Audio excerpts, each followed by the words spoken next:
Welcome to the Reading Room, a place to slow down and step into a story.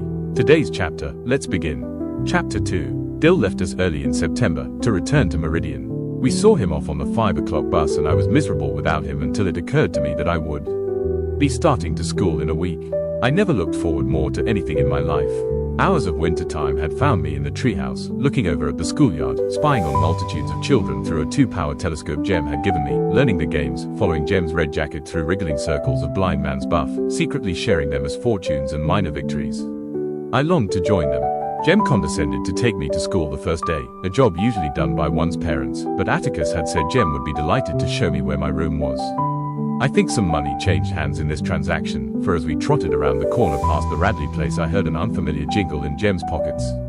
When we slowed to a walk at the edge of the schoolyard, Jem was careful to explain that during school hours I was not to bother him, I was not to approach him with requests to enact a chapter of Tarzan and the Ant-Men, to embarrass him with references to his private life, or tag along behind him at recess and noon.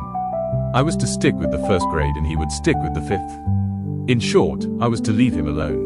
You mean we can't play anymore? I asked. We'll do like we always do at home, he said, but you'll see, school's different. It certainly was. Before the first morning was over, Miss Caroline Fisher, our teacher, hauled me up to the front of the room and patted the palm of my hand with a ruler, then made me stand in the corner until noon. Miss Caroline was no more than 21. She had bright auburn hair, pink cheeks, and wore crimson fingernail polish. She also wore high-heeled pumps and a red and white striped dress. She looked and smelled like a peppermint drop. She boarded across the street one door down from us in Miss Maudie Atkinson's upstairs front room, and when Miss Maudie introduced us to her, Jem was in a haze for days. Miss Caroline printed her name on the blackboard and said, "This says I am Miss Caroline Fisher. I am from North Alabama, from Winston County." The class murmured apprehensively, should she prove to harbor her share of the peculiarities indigenous to that region? When Alabama seceded from the Union on January 11, 1861, Winston County seceded from Alabama, and every child in Maycomb County knew it. North Alabama was full of liquor interests, big mules, steel companies, Republicans, professors, and other persons of no background. Miss Caroline began the day by reading us a story about cats. The cats had long conversations with one another, they wore cunning little clothes and lived in a warm house beneath a kitchen stove. By the time Mrs. Cat called the drugstore for an order of chocolate malted mice, the class was wriggling like a bucketful of catawba worms. Miss Caroline seemed unaware that the ragged, denim-shirted and flour-sack-skirted first grade, most of whom had chopped cotton and fed hogs from the time they were able to walk, were immune to imaginative literature. Miss Caroline came to the end of the story and said, "Oh, my, wasn't that nice?" Then she went to the blackboard and printed the alphabet in enormous square capitals, turned to the class and asked, "Does anybody know what these are?" Everybody did. Most of the first grade had failed it last year.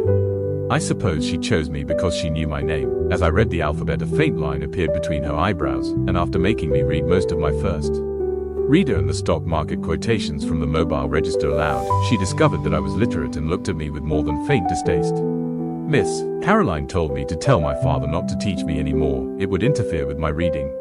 "Teach me?" I said in surprise. "He hasn't taught me anything, Miss Caroline."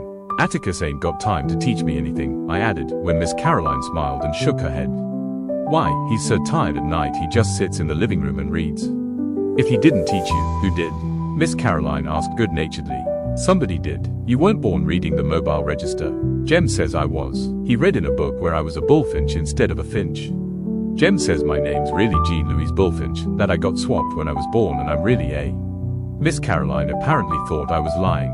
"Let's not let our imaginations run away with us, dear," she said. "Now you tell your father not to teach you anymore. It's best to begin reading with a fresh mind. You tell him I'll take over from here and try to undo the damage." "Mom, your father does not know how to teach. You can have a seat now."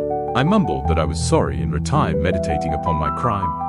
I never deliberately learned to read, but somehow I had been wallowing illicitly in the daily papers. In the long hours of church, was it then I learned? I could not remember not being able to read hymns. Now that I was compelled to think about it, reading was something that just came to me, as learning to fasten the seat of my union suit without looking around, or achieving 2 bows from a snarl of shoelaces. I could not remember when the lines above Atticus's moving fingers separated into words, but I had stared at them all the evenings in my memory, listening to the news of the day, bills to be enacted into laws, the diaries of Lorenzo Dow, anything Atticus happened to be reading when I crawled into his lap every night. Until I feared I would lose it, I never loved to read. One does not love breathing. I knew I had annoyed Miss Caroline, so I let well enough alone and stared out the window until recess when Jem cut me from the covey of first graders in the schoolyard.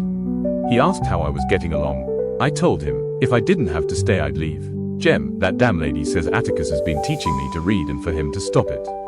Don't worry, Scout, Jem comforted me. Our teacher says Miss Caroline's introducing a new way of teaching. She learned about it in college. It'll be in all the grades soon. You don't have to learn much out of books that way. It's like if you want to learn about cows, you go milk one, see? Yeah, Jem, but I don't want to study cows. Sure you do. You have to know about cows. They're a big part of life in Maycomb County. I contented myself with asking Jem if he'd lost his mind. I'm just trying to tell you the new way they teach in the first grade, stubborn. It's the Dewey Decimal System. Having never questioned Jem's pronouncements, I saw no reason to begin now. The Dewey Decimal System consisted, in part, of Miss Caroline waving cards at us on which were printed the cat, rat, man, and you. No comment. When I asked Jem what entailment was, and Jem described it as a condition of having your tail in a crack, I asked Atticus if Mr. Cunningham would ever pay us. Not in money, Atticus said, but before the year's out I'll have been paid. You watch. We watched. One morning Jem and I found a load of stovewood in the backyard. Later, a sack of hickory nuts appeared on the back steps. With Christmas came a crate of smilax and holly. That spring when we found a crocus sack full of turnip greens, Atticus said Mr. Cunningham had more than paid him. Why does he pay you like that?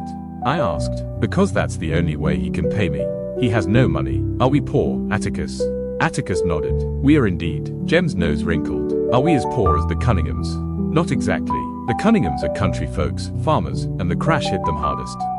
Atticus said professional people were poor because the farmers were poor. As Maycomb County was farm country, nickels and dimes were hard to come by for doctors and dentists and lawyers. Entailment was only a part of Mr. Cunningham's vexations. The acres not entailed were mortgaged to the hilt, and the little cash he made went to interest. If he held his mouth right, Mr. Cunningham could get a WPA job, but his land would go to ruin if he left it, and he was willing to go hungry to keep his land and vote as he pleased. Mr. Cunningham, said Atticus, came from a set breed of men. As the Cunninghams had no money to pay a lawyer, they simply paid us with what they had. Did you know, said Atticus, that Dr. Reynolds works the same way? He charges some folks a bushel of potatoes for delivery of a baby. Miss Scout, if you give me your attention I'll tell you what entailment is. Jem's definitions are very nearly accurate sometimes. If I could have explained these things to Miss Caroline, I would have saved myself some inconvenience and Miss Caroline's subsequent mortification, but it was beyond my ability to explain things as well as Atticus, so I said, you're shamming him, Miss Caroline. Walter hasn't got a quarter at home to bring you, and you can't use any stovewood. Miss Caroline stood stock still, then grabbed me by the collar and hauled me back to her desk. Jean-Louise, I've had about enough of you this morning, she said. You're starting off on the wrong foot in every way, my dear. Hold out your hand. I thought she was going to spit in it, which was the only reason anybody in Maycomb held out his hand. It was a time-honored method of sealing oral contracts. Wondering what bargain we had made, I turned to the class for an answer, but the class looked back at me in puzzlement. Miss Caroline picked up her ruler, gave me half a dozen quick little pats, then told me to stand in the corner.